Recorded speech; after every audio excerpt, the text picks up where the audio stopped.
Aí galera, tranquilo? Vou falar hoje sobre valores,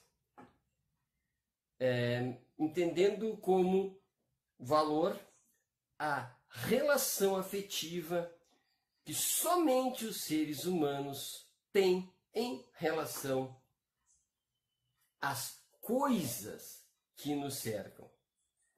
Um exemplo bem tranquilo eu posso ter um objeto que eu valorizo muito, uma coisa que eu valorizo muito, e só valorizo porque foi de um familiar meu, né? Foi de um antepassado, foi do meu pai, foi da minha prima, que me deu no momento, né? X, e que portanto ficou marcado com um determinado valor, e eu tenho um vínculo com aquele objeto e acabo me referindo a ele de uma maneira afetiva.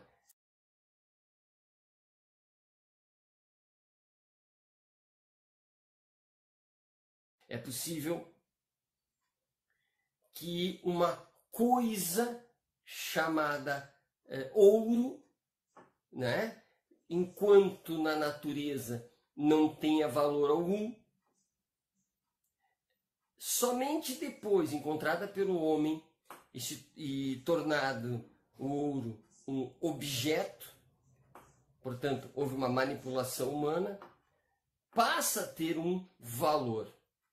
Neste momento, não necessariamente eu quero trazer a ideia de valor econômico, porque evidentemente que o ouro tem um valor econômico, mas ele também tem um valor estético, como sendo algo belo.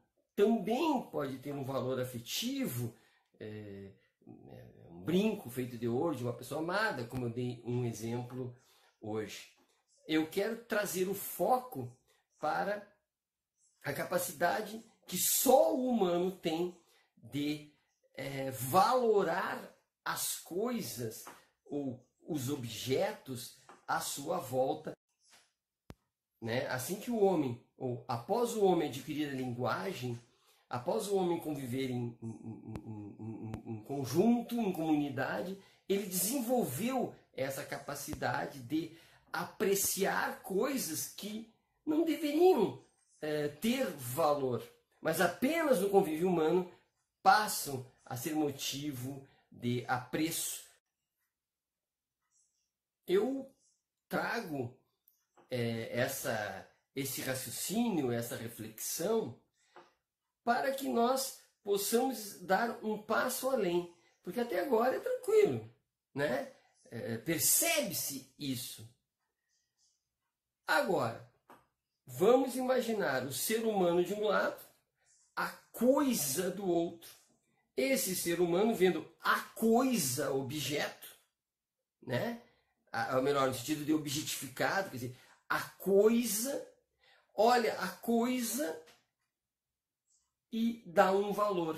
E, portanto, faz uma relação afetiva mais ou menos estável entre o ser humano e a coisa. Agora eu quero dar o salto filosófico.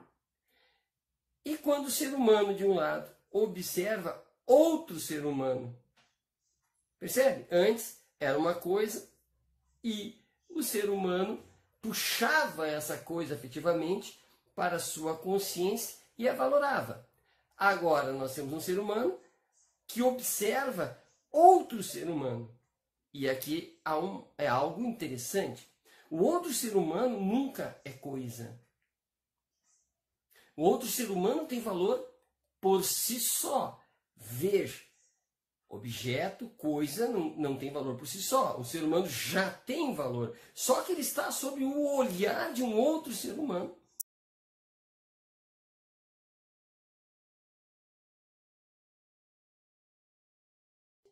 Tende a se aproximar ou se afastar, ou se desenvolver laços afetivos de aproximação ou de repulsão, né? Cria valores. Portanto, quando a outra pessoa se apresenta, nós temos uma tendência a valorar. Essa pessoa é boa, essa pessoa é má, essa pessoa é produtiva, essa pessoa é improdutiva, essa pessoa é bonita, essa pessoa é isso, essa pessoa é aquilo. Percebem? A outra pessoa aparece, né? E nós passamos a valorá-la. Um tanto, porque já temos valores, ideologias, já temos valores enquanto educação, enquanto formação moral, e essa pessoa se aproxima ou se afasta. E existe um curto-circuito, um acidente epistemológico, um acidente de conhecimento, ou um acidente de valor, de valoração, quando uma pessoa, quando é avaliada por outra, esta pessoa se torna, para quem avalia, uma coisa, um objeto. Eu vou dar um salto para trás. Coisa, objeto, não tem valor em si mesmo, precisam do ser humano para ter valor, porque ela por si só não tem valor algum. Se o observador observa a outra pessoa como um objeto, como uma coisa, ela passa a não ter valor por si mesma. Só tem valor porque esta pessoa que a vê fala sobre ela. Exemplo clássico, e bem clássico, desde a Grécia clássica, é o escravo. O escravo, né, oscilou de pessoa que não podia falar, passou por não ser pessoa alguma, ser objeto, né, ter valor econômico. Portanto, era uma coisa. Aqui no Brasil tivemos coisas, né, que se chamavam escravos e que, portanto, só tinham valor sob, né, a observação do seu dono.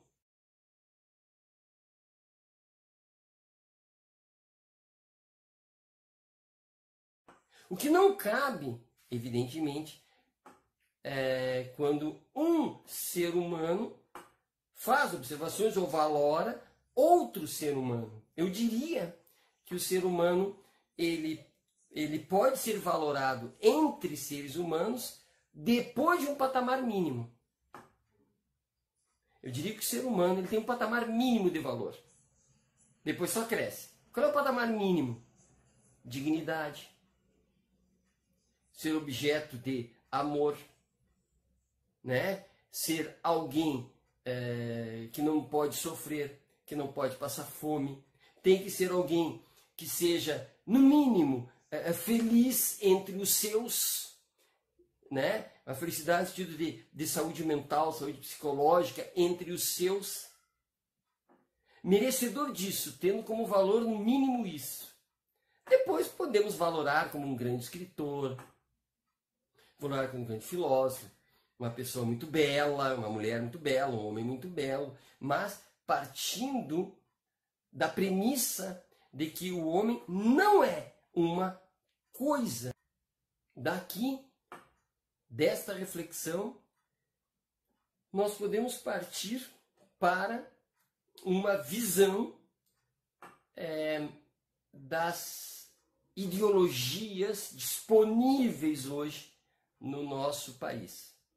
Há ideologias que valorizam o homem, a pessoa, a mulher, a pessoa, o homem, a criança, por ela mesma, e daí parte a sua visão de mundo,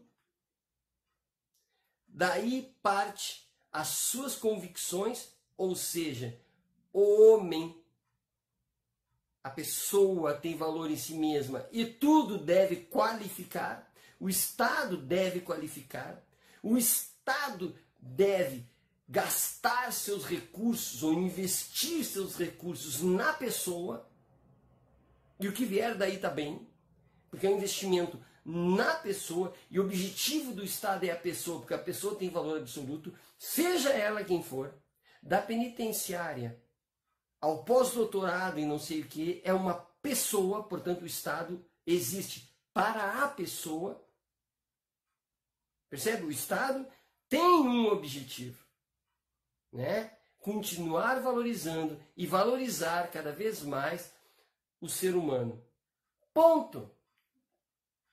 E também temos na oferta de ideologias aquelas que coisificam o homem, que pensam o homem, pensam a pessoa quase que, ou sendo, quem sabe, uma escrava ou sendo uma coisa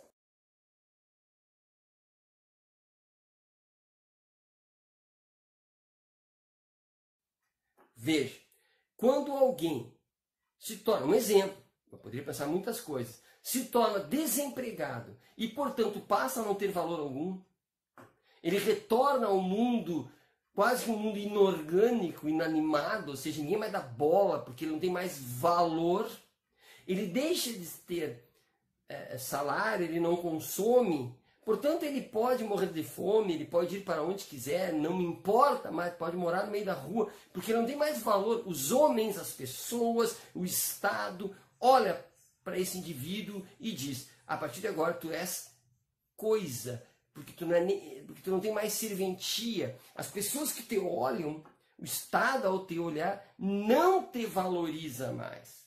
Agora tu nada és. E aí que vai haver as grandes crises sociais. Por quê?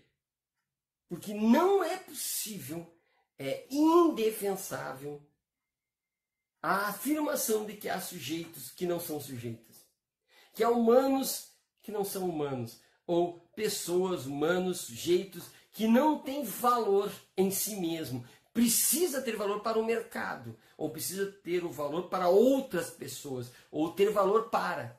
Nunca valor em si, mas valor para. E então o mercado vai decidir o salário, vai decidir se ela pode morar, se ela não pode morar, vai decidir, sei lá, o que mais. O Estado vai decidir se deixa ao léu ou se faz alguma coisa por ela. As pessoas que já têm valor próprio, as pessoas que já são valor em si mesmas, é que decidem o valor do Estado. A quem o Estado deve servir? São as pessoas que vão determinar a economia. Percebem? Porque a pessoa que já tem valor em si mesma, ela vive em sociedade, como diria Aristóteles, para ser feliz. Ela vive sob a égide, sob a proteção do Estado, para ser feliz. O Estado existe para a pessoa. Portanto, a economia existe para a pessoa. O dinheiro existe para a pessoa. O emprego existe para o desenvolvimento da pessoa. Tudo existe para o desenvolvimento da pessoa. Porque ela, e somente ela, tem valor em si mesma. Ela não precisa da valoração de outras pessoas para ter um valor intrínseco. Fica a reflexão e até a próxima.